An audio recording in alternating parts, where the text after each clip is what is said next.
Time now for an in-depth look at the market news on this Friday, and for that I'm joined on the line by Mr. Daniel Yu, Global Strategist at Yuanta Securities. Mr. Yu, good afternoon. Thanks for coming on today.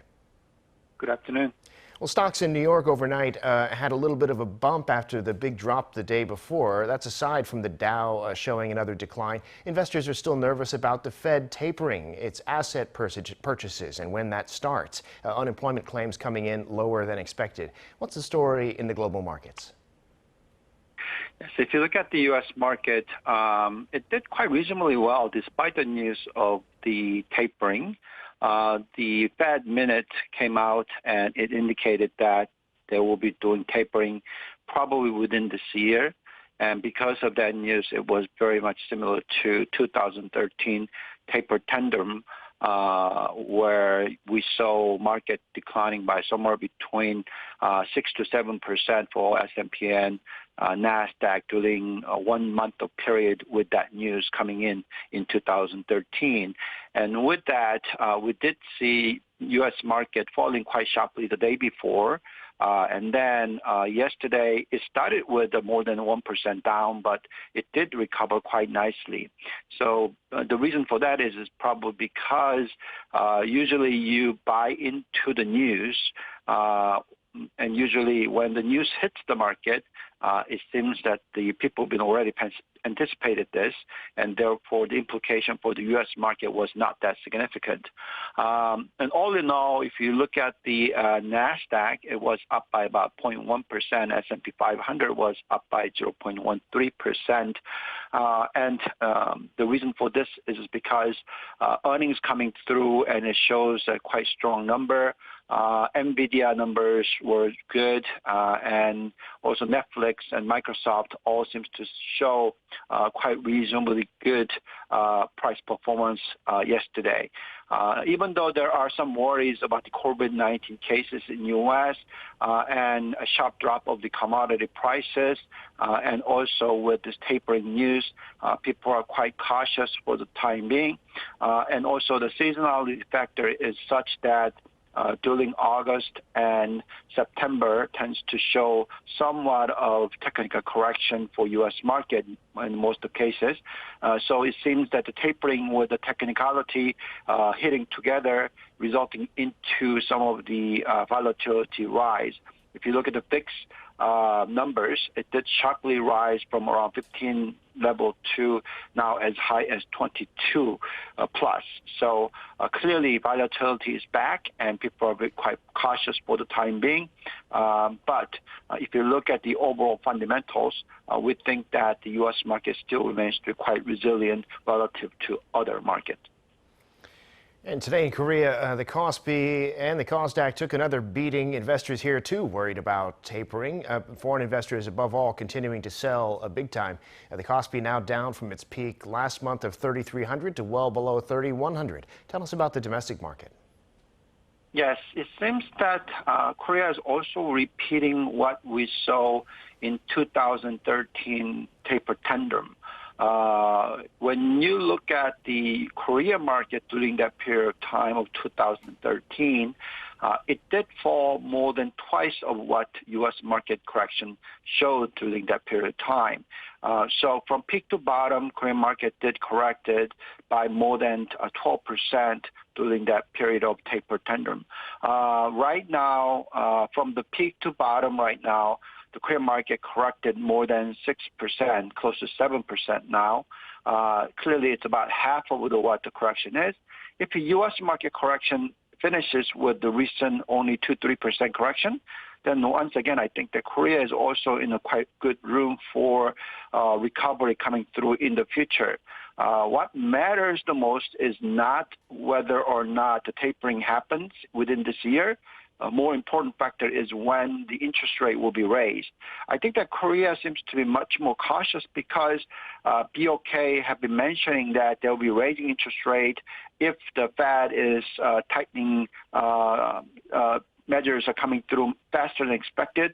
So if so, then the people are quite cautious about Korea, and also even U.S. investors or foreign investors with this kind of news coming through, which is not positively in favor of the equity market, they seem to be selling into the market. However, if you look at the correction today, it seems that it's quite a bit of a weakness because the domestic retail investors' net purchasing is not rapidly picking up. I think that they've been buying continuously for the time being, and then they've been suffering with the correction that we saw in the recently, and therefore they're quite cautious at the current point in time. However, we think the liquidity condition within Korea is still very ample, and the fundamentals are quite strong, and therefore the correction is not going to be a long-lasting type of correction. It should be more of a month type of correction, so it should be short-lived in our view. Right, and the tapering question is hitting oil prices too. Oil down for a sixth session in a row to its lowest level since May. And not only the possibility of stimulus being reduced, but also a hit to demand from the virus. What do you see happening with oil right now and going forward? Right. I've been saying that the oil prices hitting $77 per barrel was too high. That number was coming in, and that number was as high as 2018 peak. We did talk about how, in terms of the increase in productions or rig count increases, were much lower than the period of 2018. So the reason why the prices were picking up to the level of similar to 2018 was due to controlling the supply rather than demand picking up so significantly. So once again, we think that the overall supply side is remained to be very, very ample, basis on the shale gas production as well as the overall production by the OPEC Plus. So I think that what really need to see for the oil price to show above $70 plus will be a very strong demand picture.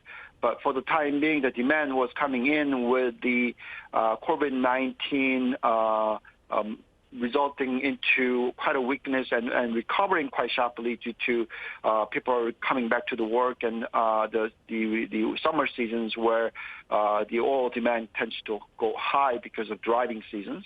So all that has resulted into the shale price, oil price rising as high as $77. But once again, if you look at on a fundamental basis of supply and demand picture, we don't think that oil can be going up rapidly, but rather should be in a box trading range. And I've been always saying that the oil should be somewhere between $65 to the $75 a trading range based on supply and demand picture. We think that that should be continuing, meaning that with the oil price now falling to below $65, we think probably the oil price is at the lower end of the picture. Therefore, we think that the oil price should be fairly stabilizing in the future.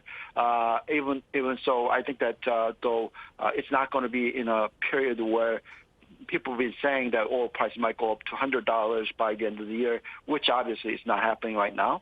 So all in all, we think that trading range should be what would be the future of the oil prices. And finally, Mr. Yu, a domestic question here. Some changes to property taxes in Korea. Home prices have obviously risen quite dramatically in the past few years. And so some people have found themselves with a much bigger tax bill because the value of their homes have risen. So the lawmakers have agreed to raise the threshold on this tax for people so that it kicks in at a higher level than it does now. Some are saying, though, that this actually could work against the government's efforts to cool the market down. Tell us about that in your view. Well, I think that a lot of these regulatory measures regarding the property market seems to be quite disturbing or quite unreasonable per se. In order for the market prices to correct, you need much more open market, and also the level of the tax issue should be in such that the trading can be actively happening. And also, in order to control the prices, it should not be the basis on taxes or regulatory environment, but rather it should be based on the overall supply and demand side. We need to see much bigger supply picture and to show the overall so-called the first-time buyer of Korea to be not panicking on the prices rising, but rather the trading volume should be remaining quite active. But with these, a lot of the investors or holding the property owners, they are basically saying that, oh, there's more taxes, then we're just not going to sell it. So if that's the case, then there's no supply coming through, and therefore the prices keep going up. So we need to see some kind of measures where it can create better trading volume and somehow transfer that the value of the property into, say, equity market. We talked about this before. Overall, I think that the property owners are a very small percentage of the population, and they have ample amount of money. So therefore, they can bear this kind of tax regime period. So if that's the case, then we're not going to see property price coming down as what government wants to see. And with the lower volume, we think the price can even go up even higher. So I think that these are the things that we need to worry about. We need to see much more market-oriented regulatory measures or some kind of measures to benefit tax rate rather than keep putting on higher taxes, creating low volume trading and creating bigger problems. So open up the market, and that would help this imbalance clear through the market. That would be certainly an alternative from what the government's been pursuing so far. Mr. Yu, we appreciate your insights on that subject and everything else. As always, have a great weekend. Thank you. You too.